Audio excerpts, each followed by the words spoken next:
We start right now with a live look at Lumen Field in Seattle and Azteca Stadium in Mexico City, where the 2026 FIFA World Cup will get underway tomorrow. The first game at Lumen Field is 5 days away. We are in the final push now to get Seattle World Cup ready and to score some tickets. I'm Kelly Koopmans. And I'm Molly Shen. We have team coverage getting you ready for the games. KOMO's Joel Marino just went behind the scenes to see how Lumen Field has transformed into what's called Seattle Stadium for the games. But first, let's get the details on ticketing from Michelle Esteban, who's live in Seattle with more. Michelle. Well, hi, guys. I have been talking to fans for weeks, and many of them tell me the same thing.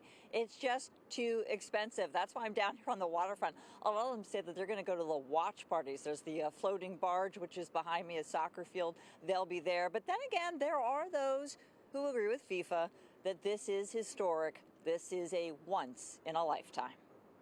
This guy says if USA beats Australia, they get to the knockout round, Dad's going to buy tickets. I know, it's probably going to be very pricey, but I will do that. Joseph Orshev promised his 9-year-old son Michael, also a soccer player, if Team USA beats Australia and makes the finals, he'll buy 2 tickets. I know, it's ridiculous, but what can we do? It's a one-time-in-life opportunity. A quick check on FIFA's ticket portal. Some tickets left for Team USA and Australia, but only one sweet seat in the FIFA pavilion. And one ticket will cost you $2,000. On the secondary market, $970, but just one left. Belgium, Egypt, half the price, just over $400. For one of those knockout rounds, a TBA, a ticket starting at $2,000 on the resale sites. We're going to take a loan if the USA win. FIFA's president insists the average ticket price for the tournament just $500, but with dynamic pricing, as demand surged, so did FIFA ticket prices. Top-tier tickets for the finals began at $10,000 and climbed all the way up to $30,000. We wanted to give fans the ultimate upgrade. Airbnb is offering hundreds of free FIFA World Cup tickets in Seattle as part of their partnership with FIFA, available through listings marked with a soccer ball icon. The average rate for listings involved are just $385. That's for a room and tickets. It doesn't matter if you're booking a big place or a small place, booking a room or a giant home, you're going to get access to incredible tickets. But it's prompted some criticism about ticket pricing disparity. This is exactly why we're doing that. So we want to make sure that FIFA is accessible to everyone. Tickets are going to be expensive for FIFA. It's kind of the name of the game. But this is one way of us giving back. The soccer used to be a street game. All you need is a ball and bunch of guys. It's not supposed to be expensive like it's today. And it's not like We've come a long way from that, haven't we? Well, the biggest demand, of course, everybody knows this, USA versus Australia. There are some cheaper, quote-unquote, tickets. We found some for $600 on SeatPick, but the thing to keep in mind is that is so fluid. Those numbers are always changing. But really, Seattle soccer fans should keep looking, and that's really because FIFA is dropping tickets unannounced. So you got to keep watching. They say they're going to be doing that throughout the tournament, so it's worth keeping an eye on it. I'm Michelle Esteban. Back to you.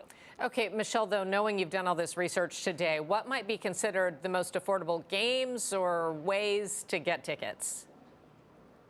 Okay, good question. People, listen up. So it was in the story there, right? Affordability, of course, being relative. But let me just really hone in on the Airbnb thing. If you were to book one night, there's no length of stay required, one night somewhere in Seattle at that $300 range, and you get a couple tickets, heck, you could be sitting in the bowl next to somebody who paid thousands of dollars. So that is an option. The most affordable games, they're the ones that seem to be less popular. That's the Bosnia-Qatar. That's selling at $144 for tickets. We also found $180 for Egypt versus Iran. But again, as I mentioned, those prices are so dynamic. They're always changing. So that's what we saw a couple hours ago. Who knows what you'll find now? That's the very latest. Back to you.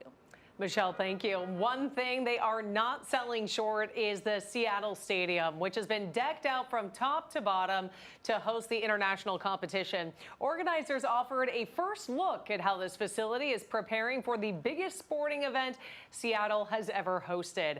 KOMO's Joel Marino is live near the stadium with a closer look at that transformation. Joel?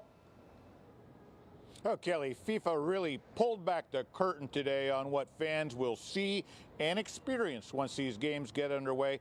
but there will be plenty of things to enjoy in the surrounding neighborhoods as well. A massive makeover underway at Seattle Stadium as FIFA prepares to welcome fans from across the globe. And for hardcore soccer lovers, so much is about the pitch, which now has a drainage system that can vacuum away rainwater and provides players with a uniform firmness they've come to expect. We're now 18 inches higher than on top of the artificial field that Seahawks play on. The stadium fan experience just north of the stadium is set up to keep the party going long after the final whistle, with free hats and free towel giveaways. Anything from ball caps to towels. They will also be selling products, beverages throughout the experience. We will have food trucks here out in the north parking lot. And there are some permanent additions as well. This beautiful statue is called Vital Spirit. Gerard had an idea to bring together the culture of Seattle, of Western Washington and the region, and the amazing sport of soccer. Outside the gates will be set up for watch parties and celebrations, with stages that will hold 25-foot LED screens to check out competitions in other host cities. And then we're streaming every World Cup game for the entirety of the tournament, not just the home games, but every game. Businesses throughout Pioneer Square are prepped for the crowds. We have wrapped feathers, we have conchs, we have belts, we have turquoise, we have ivory. Including Hoyle Hat, which offers a fresh take on retail. The one thing that we've started doing is we built out an experience versus your traditional retail. We want people to come in and enjoy making a hat with us. And whatever outcome the World Cup brings, Seattle will likely stand among the winners. What's that going to mean for you? It's going to mean a lot of revenue. It's going to stabilize, the business, but it's also going to bring awareness to our brand and handmade stuff in Seattle. So it was already mentioned that the first game Seattle hosts is not until Monday, but there's a lot of events ahead of that for people to check out. The so-called Unity Loop, that lets fans follow the competition at these watch parties on these gigantic 25-foot screens that are set up throughout the region and here in Seattle. So plenty for folks to do, even starting tomorrow. Kelly? Yeah, you've laid out lots of great things that fans can expect. Is there anything else that we can expect to roll out maybe in the coming weeks as the World Cup really gets into full swing? Well, certainly some downsides with the anticipated gridlock, especially with all the road closures that are going to be happening throughout the downtown core and around the stadium. Transit will be picking up some of the slack, we hope, with additional runs. And it's just a lot of stuff for people to think about, but security, that's ramping up as well, both around the stadium, at nearby hotels, and even at the training facilities where visiting teams are going to be set up at. Kelly? Joel, thank you. And that brings us to our KOMO Pulse Poll. You can scan the QR code here on your screen to participate. Today we're asking what best describes how you will interact with the World Cup in Seattle. You can see right now only 3% of people responding say they're actually going to a match. 6% will attend a watch party or another World Cup event. 8% are just worried about being impacted by the exclusion zone and traffic. Most people responding to our poll, 82%, say they're avoiding the city for the next month. All right, so let's give you a live look at Mexico City right now. That's where the first FIFA World Cup game will be played tomorrow. Mexico will play South Africa in a Group A match. That match starts at noon. Team USA plays its first World Cup game against Paraguay on Friday at SoFi Stadium in Los Angeles. Stay with KOMO News as we track the latest developments around the city of Seattle ahead of the World Cup. We'll have the latest details on our social media pages as well and on KOMOnews.com.